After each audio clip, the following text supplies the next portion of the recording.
Who will be there when everything falls apart? Who will carry you when your back is against the wall and your name is forgotten? The truth is, no one. And that's not a tragedy. That's your greatest advantage. This is you will walk alone, rise alone, win alone. Because the most powerful version of you isn't forged in applause. It's not found in comfort or in crowds. It's born in isolation, in silence, in the storm you face alone when the lights are off and no one's watching. This is the path of the Stoic. This is the rise of the self-made. If you've ever felt abandoned, rejected, overlooked, good. That's your initiation. That's the universe clearing the stage so you can finally meet the one person who matters most, yourself. You see, most people waste their lives begging for support, for praise, for validation. But you don't need any of that, because once you realize no one is coming to save you, you become unstoppable. You stop waiting, and you start walking, alone if you must. This video is your roadmap to walking alone, rising alone, and winning alone. Not with bitterness, but with brutal clarity, deep strength, and emotional sovereignty. We'll break down 7 unshakable truths, rooted in Stoic wisdom and battle-tested self-empowerment. These are not feel-good cliches. These are principles forged in fire, designed to make you mentally bulletproof, emotionally unshakable, spiritually sovereign. This is the mindset of the ones who refuse to bow, the ones who lead themselves, the ones who win, not because someone gave them permission, but because they gave it to themselves. So, if you're ready to stop waiting to be rescued, if you're done hoping for applause, if you're ready to take the harder path, the right path, then smash that like button. Drop a comment below on how you've learned to stand alone, and subscribe. Every week, we drop timeless fire to help you lead yourself, master your emotions, and rise above the noise. Now lock in. Let's begin. Number 1. No one is coming, and that's your power.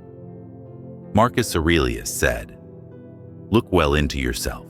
There is a source of strength which will always spring up if you will always look." Let that sink in. The strength you're searching for is already inside you, but you'll never touch it if you keep waiting for someone else to light the fire. This is the harsh truth. No one is coming. Not your friends, not your parents, not your boss, your mentor, or that person you think owes you a hand. Life doesn't work like that. Most people are too busy carrying their own burdens to carry yours. And the sooner you accept that, the freer you become. Waiting to be saved is a trap. It's a prison of false hope. And every second you spend sitting in that cell, hoping someone will rescue you, is a second you could be sharpening your sword. This isn't cruelty. This is clarity. The world owes you nothing. And yet, you owe yourself everything. Your time, your focus, your evolution. Because the moment you stop expecting someone else to fix your life is the exact moment you take full control of it. That's not despair. That's power. Most people never become strong because they never have to be. But you've been dropped, forgotten, left behind. And if you're hearing this, you're still standing. That means you've already tasted the truth. No one is coming. And yet, you're still breathing, still fighting. That means something. That means you're exactly where you need to be to build something rare, unshakable self-reliance. Understand this. Stoicism isn't about shutting people out. It's about never depending on them for your inner peace. It's about standing strong when no one applauds you. It's about showing up for yourself every single day, even when the world is silent, especially when the world is silent. Emotional self-reliance is the foundation of power. When you can validate yourself, when you can comfort yourself, when you can motivate yourself, you become unstoppable. And it's not because you don't want help. It's because you've learned to become your own anchor. When the storm comes, you don't look around for shelter. You are the shelter. This doesn't make you cold. It makes you clear. You stop asking, "Why won't they help me?" and start saying, "Watch me help myself." You stop needing support and start becoming the support you always needed. That's what Marcus meant. Look well into yourself, because the world will try to distract you with illusions of rescue. But your strength? It's been buried under your pain all along. So dig deep, stand tall, and remember, the day you stop expecting someone to walk your path for you is the day you begin walking it like a warrior. You don't need saving. You need self-command. You were built for this. Now act like it. Number 2. Solitude reveals who you are. Seneca said, "We suffer more often in imagination than in reality." Think about that.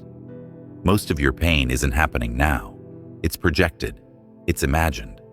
It's built in the mind during moments of silence. But here's the truth. Silence isn't the enemy. It's the mirror. Solitude strips everything away. The noise, the distractions, the validation, the opinions. It all falls off. And when it does, you're left staring at the raw, unfiltered truth. Who are you when no one is watching? That's not a rhetorical question. That's the battlefield. That's the place where real transformation begins. Most people run from solitude like it's a curse. They drown it in social media, mindless scrolling, constant stimulation, anything to avoid being alone with themselves. But the Stoic walks into solitude with open eyes and a steady heart. Because solitude doesn't destroy you, it reveals you. In that stillness, you hear your real thoughts, not the ones shaped by others, but the ones you've buried. You feel your real fears, not the ones you perform to look strong, but the ones you carry in the dark. And most importantly, you discover your real strength, the kind you forgot you had, because you were too busy hiding it behind noise. Solitude isn't punishment, it's purification. It's the gym where your mind trains. It's the forge where your soul gets sharper. When you sit in silence and choose to face your inner chaos instead of avoiding it, you start building something rare. Inner order, inner peace, inner power. And that's what separates the average from the elite. Most people only function when things are loud. But the elite, the self-mastered, they train in silence. They become calm under pressure because they built emotional control in isolation. They speak with clarity because they practiced stillness. They lead with certainty because they faced their doubts and didn't flinch. Here's what solitude teaches you. You are enough. Not when people approve of you. Not when the world sees your highlight reel. But when the room is empty and you're still standing tall. That's confidence. That's real self-worth. And it doesn't come from applause. It comes from introspection. Solitude is not loneliness. Loneliness is suffering. Solitude is strategy. It's where you go to hear your purpose more clearly, to clean out the clutter in your soul, and to remember who you are without the world telling you who to be. So, the next time you find yourself alone, don't reach for your phone. Don't run to noise. Sit down. Breathe deep. Ask yourself, what am I feeling? And what do I need to face? Then face it with courage. That's where the Stoic grows. That's where the warrior sharpens his blade. You don't need a crowd to know your worth. You need silence. You need solitude. And you need the guts to meet yourself there. That's where the rise begins. Number 3, emotion is a servant, not a master. Epictetus taught, "It's not what happens to you, but how you react to it that matters." Life won't ask your permission to hit hard. You will be tested by circumstances, by betrayal, by silence when you expected support. You'll be disrespected, ignored, underestimated. And when that moment comes, emotion will rise like fire. Good. That's your training ground. That's where the Stoic is born. Because power isn't proven in peace. It's forged in chaos. And emotional control isn't about being numb. It's about being so aware that nothing gets to control you without your permission. The average person is reactive. They get triggered and they lash out. They feel fear and they retreat. They feel anger and they explode. They're puppets, pulled by every emotional string the world tugs on. But you're not here to be average. The Stoic feels everything, but obeys nothing blindly. They observe, they pause, they breathe, they give themselves space between stimulus and response. That space is where your power lives. That's where you stop being a slave to emotion and start leading it. Here's the truth. Emotion is not the enemy. It's data. It's a signal. Anger says something was violated. Fear says something needs protecting. Sadness says something was lost. But the wise don't react to signals. They listen, then decide. This is emotional sovereignty, when your inner world is ruled by discipline, not chaos. You want to be powerful? Learn to respond with precision instead of reacting with impulse. When someone disrespects you, don't bark back. Observe. When fear creeps in, don't run. Ask what it's protecting. When you feel betrayed, don't spiral. Use it to realign your loyalty back to yourself. Your emotions are not a curse. They are messengers. But you are the leader, not them. The Stoic doesn't run from emotion. They rise above it. They lead themselves through the storm with calm breath, grounded posture, and focused presence. Because once you lead your emotions, the world can no longer use them against you. This is the art of inner dominance, the discipline to stay rooted when others are shaken, the power to hold your center in a world that thrives on pulling you off balance. Master this, and you stop being manipulated. You stop being predictable. You start being powerful. So don't shut off your emotions. Train them. Don't suppress them. Direct them. Emotion is a tool. Use it wisely, and it will build you. Let it rule you, and it will break you. You decide. Number 4. Detach from approval. Anchor in principle. Marcus Aurelius said, "If it is not right, do not do it. If it is not true, do not say it." The world will try to mold you. It will lure you with praise, then punish you with silence. It will hand you a mask and expect you to wear it just to belong. But here's the truth. The more you crave approval, the easier you are to control. Approval is a leash, and most people are walking around with one on, smiling for acceptance, compromising for attention, betraying their soul just to be liked. You're not here for that. The Stoic doesn't live for applause. They live for alignment. They don't measure themselves by how many people clap. They measure themselves by how many times they stood on principle, even when no one clapped at all. Because what's popular isn't always right, and what's right isn't always popular. But your values, your truth, that's your compass in the chaos. You want peace of mind. Detach from needing to be liked. You want strength?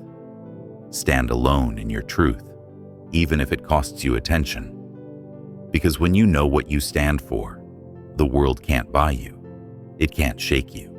It can't own you. The moment you stop bending for validation is the moment you start walking tall.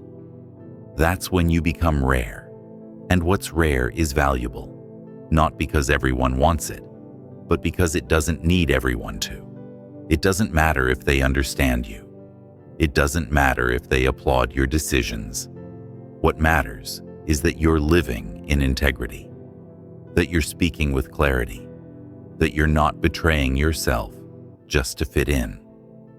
When you anchor in principle, you move different, you think different, you become untouchable. Not because the world accepts you, but because you accept yourself. That kind of confidence can't be faked. That kind of peace can't be bought. It's earned through hard choices, quiet conviction, and the willingness to walk away from anything that costs your self-respect. So, let them misunderstand you. Let them talk. Let them question your path. That's fine, because you're not chasing noise. You're walking with purpose. Let your character speak louder than your words. Let your actions reflect your values. And when the crowd turns, stay still, stay clear, stay anchored. That's not just stoicism, that's freedom. Number 5, burn the crutches, build the core. Seneca reminded us, a gem cannot be polished without friction, nor a man perfected without trials. Every crutch you lean on is a chain. Every excuse you make is a weight. And every time you outsource your growth, you rob yourself of the very power you were born to build. Stop waiting to feel ready. Stop depending on motivation. It's fleeting. It's weak. Relying on motivation is like building your foundation on sand. What you need is discipline, forged in discomfort. Because here's the truth. No one is coming to save you. No one's obligated to push you, believe in you, or fix your problems. That's not cruelty. That's your opportunity. That's your call to build something solid where others crumble. This is where most people fail. They numb the pain with distraction. They lean on others to escape the grind. They chase comfort and wonder why they never feel strong. But strength doesn't come from ease.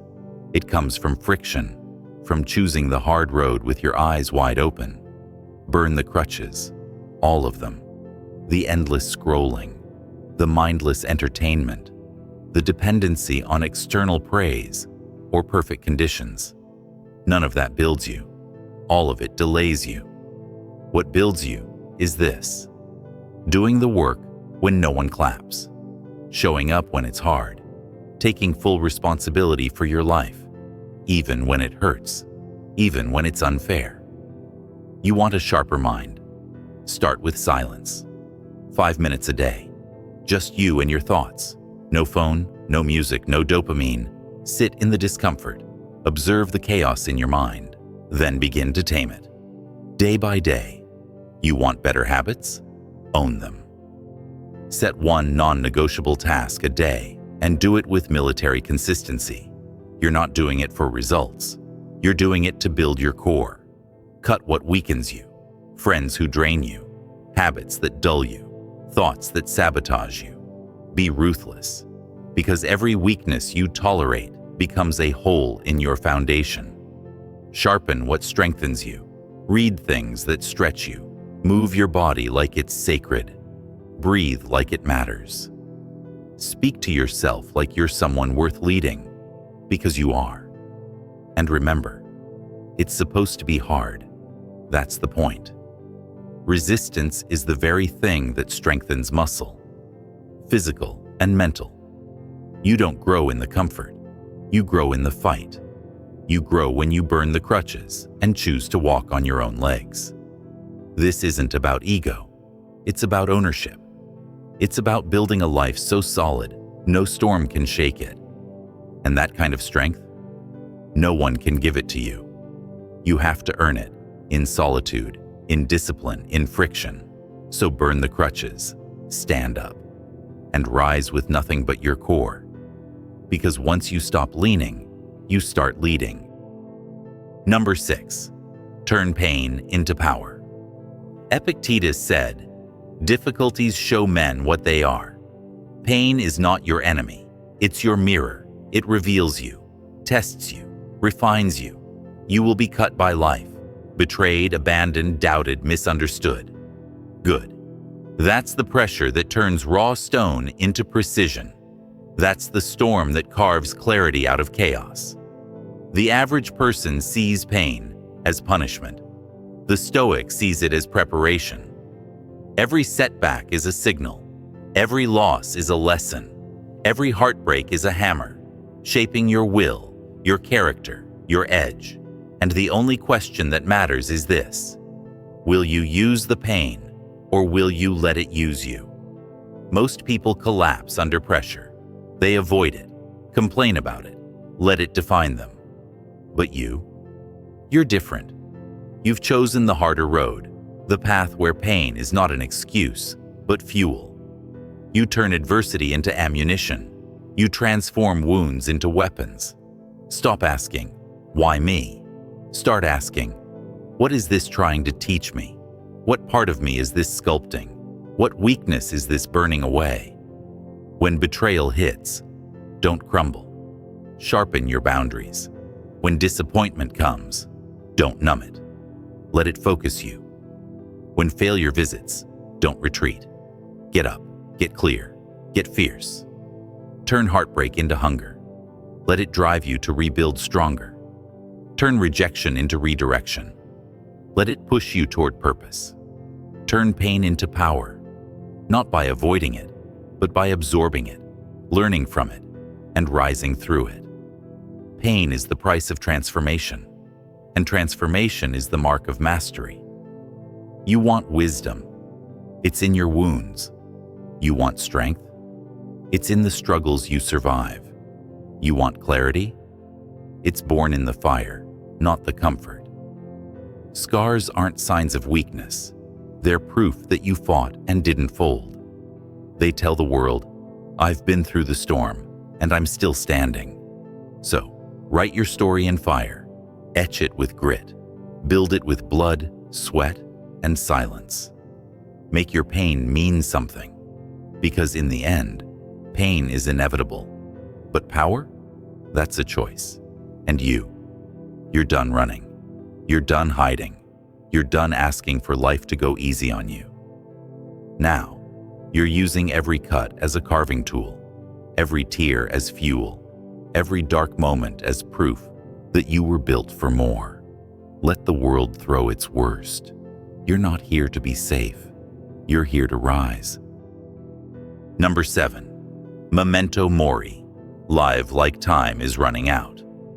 Seneca wrote, "You act like mortals in all that you fear, and like immortals in all that you desire." One day, the hourglass runs out.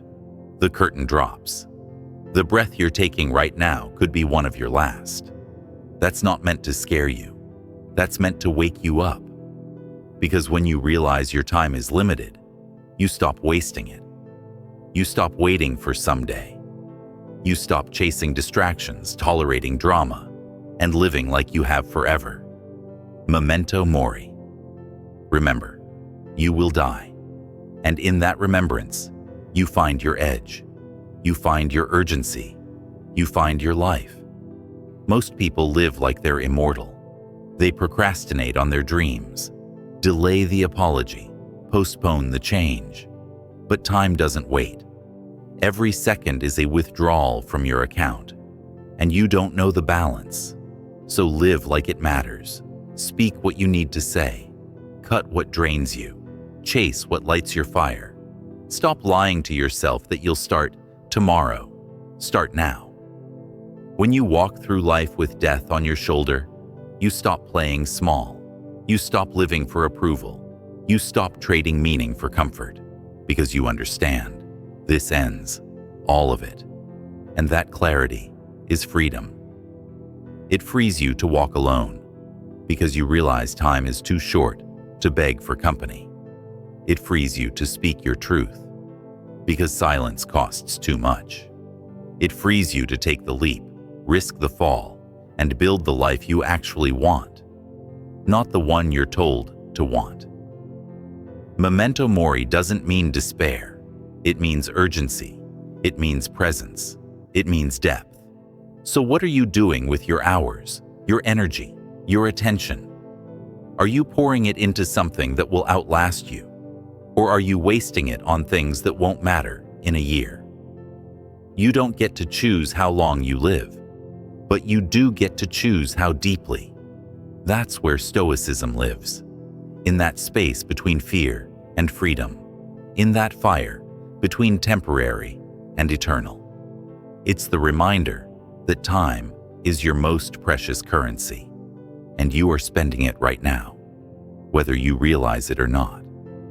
Don't wait for a tragedy to value life. Don't wait for death to teach you how to live. The Stoic doesn't run from death. He walks beside it. Because when you remember the end, you finally begin. So burn the script, drop the mask, say what needs to be said, do what needs to be done. You came here for a reason. And that reason isn't to scroll through life on autopilot. It's to leave something behind, to be something unshakable, to rise, even if it's alone. Time is running out. That's your gift. That's your permission. Now live like it. You will walk alone, rise alone, win alone. And that doesn't make you weak. It makes you unstoppable. Because in solitude, you found strength. In pain, you found purpose. In silence, you found your voice. The world may doubt you. They may turn their backs. Let them. You don't need the crowd. You need clarity. You don't need approval. You need alignment. You don't need to be saved, because you've already decided to save yourself. No one can lead you like you can. No one can save you like you will. No one can stop you, because you don't stop for anyone. You've chosen the harder path, the path of the Stoic, the warrior, the self-made. And on that path, you become something rare, something powerful, something that cannot be moved. So if this message hit you, hit that like button hard. Comment below. What moment taught you the most about standing alone? And make sure you subscribe to Stoicism Reborn, because every week we drop fire to help you lead yourself, master your emotions, and rise above the noise. We're not just building a channel, we're building a tribe of the unshakable, the sovereign, the ones who walk alone and win anyway. So take this message with you. Carry it into your day, into your discipline, into your decisions. Lead yourself, master your mind, walk alone, and win. Your path is yours. Own every step.